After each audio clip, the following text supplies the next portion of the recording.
आज आपण करतोय खिमा. आज आपण खिमा वेगळ्या पद्धतीने करतोय.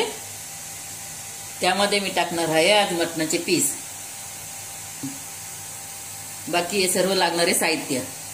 खिमा, हे मटणाचे पीस आणि हे मिरची, लसूण, जिरे, अद्रक, हे खडा मसाला आहे आणि मीठ, गरम धनिया पावडर, मिरची मसाला, जिरे पावडर, हे बारीक केलेला कांदा, हे कोथिंबीर, पुदिना आणि हे कांद्याचे पीस आहे. आधी आपण खिम्याला फोडणी देऊया, आळणी फोडणी. आपण तेल टाकूया.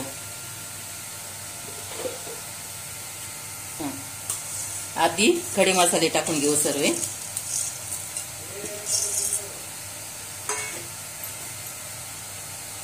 हे बारीक चिरलेला कांदा आहे ना, तो थोडा अर्धा फोडणीला द्यायचा. आता हा अर्धा मी नंतर फोडणीला देणार आहे.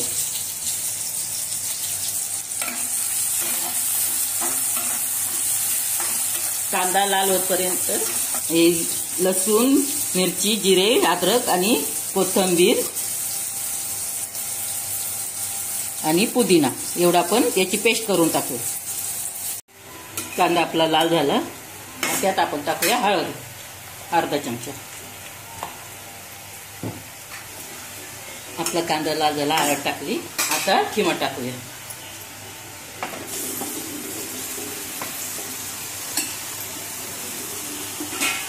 हे मटनचे पीस सुद्धा टाकायचे.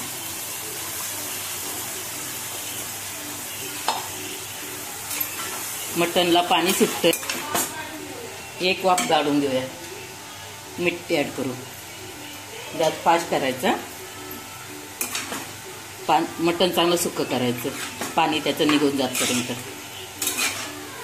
त्याच्यावर आपण मस्त झाकण ठेवूया. गॅस फास्ट करायचा. तोपर्यंत आपण कांद्याची पेस्ट करून घेऊया. मिरची, लसूण, अद्रक याची पेस्ट केली. आता खिम्याचं पाणी आटेपर्यंत आपण एका साईडला फोडणीची तयारी करूया. आपण कुकरमध्ये खिमा करणार आहोत. आपला गरम झालाय. आता त्यात तेल टाकूया. तेल हे आपल्या सोयीनुसारच टाका. तेल आपलं गरम झाले, त्यात टाकूया आपण पहिला कांदा. कापून ठेवलेला तो कांदा साईडला तो टाकूया.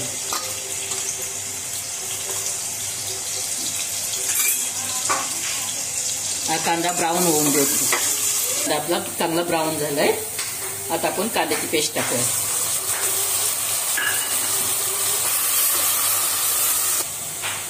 त्यात टाकू आपण आता मिरची, लसूण, अद्रकची पेस्ट. परत हलवून घेऊ चांगलं. जिरे पावडर, हे मसाले पण टाकून घेऊ.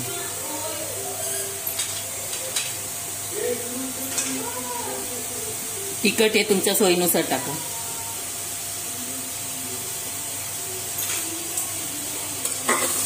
आता याला चांगलं परतून घेऊ. तेल सुटेपर्यंत याला चांगलं आपण भाजून घेऊया.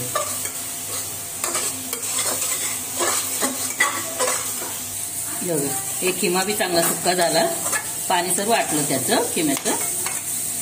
आणि आपल्या मसाल्याला पण तेल सुटलं. आता हा खिमा आपल्याला आता आपण याच्यात टाकून घेऊ.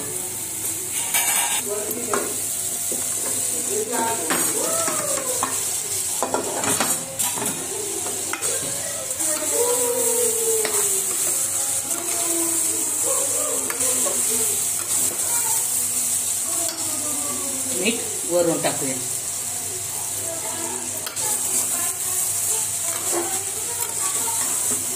घालून घेतला. आता याचं आपण गरम पाणी टाकूया.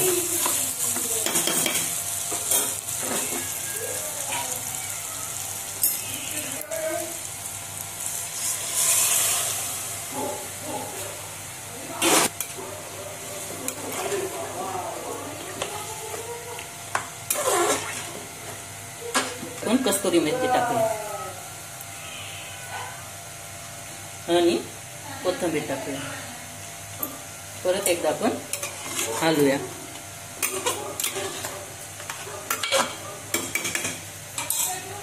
झाकण लावून 5 शिट्ट्या होऊन देऊ. 5 शिट्ट्या झालेल्या आहे. कुकर पण थंड झालेला आहे. आता आपण चेक करून बघूया.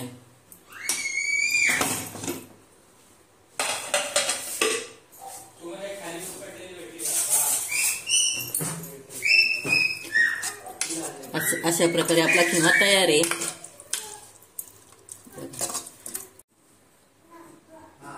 अशा प्रकारे आपला टेस्टी खिमा तयार आहे. सबस्क्राईब करा. थँक्यू.